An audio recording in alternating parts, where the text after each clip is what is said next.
এখন দেখছেন দ্বিতীয় পর্ব, যেটি 1713 সালে শামীমের মৃত্যুর সাক্ষী।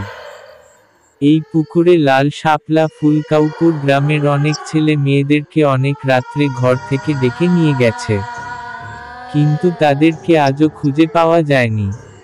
সেই পুকুরের ধারে কাছে আজও কেউ যেতে পারে না, এবং সেই শাপলা ফুল দিনে দেখা যায় না, রাত্র হলে খুব সুন্দর করে ওরা ফুটে ওঠে।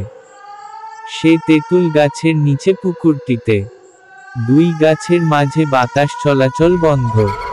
কেউ বলে ওই জায়গার মধ্যে এক অদৃশ্য জগৎ আছে, যেখানে জিনেরা বাস করে। মিলেই তৈরি হয়েছে কাউপুর গ্রামের ভয়ঙ্কর ইতিহাস।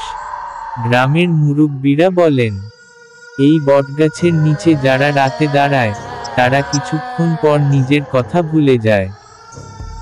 আর যারা তেঁতুল গাছ ছুঁতে যায়, তারা ফিরে এসে আর মানুষ থাকে না। একবার এক মৌলভী সাহেব সেই বটগাছের নিচে কুরআন শরীফ পড়তে বসেন। মাত্র 5 মিনিট পর তার চোখ থেকে রক্ত বের হতে থাকে। আর তিনি বলছিলেন, ওরা আমার ওপর ভর করেছে, আমি কাউপুরে থাকতে পারবো না। রাত হলে কাউপুর বদলে যায়। কেউ বলে দুই গাছের মাঝে এক মহিলা উল্টো হেঁটে যায়। কারো মতে মাজারের দেয়াল থেকে ছায়া বের হয়ে গাছে উঠে যায়। আর মাঝরাতে কেউ গাছের উপর আগুনের মতো জ্বলে উঠতে দেখে, কিন্তু আগুন নয়, জিন। বটগাছে জিন থাকে শক্তিশালী, আর তেঁতুলে থাকে হিংস্র।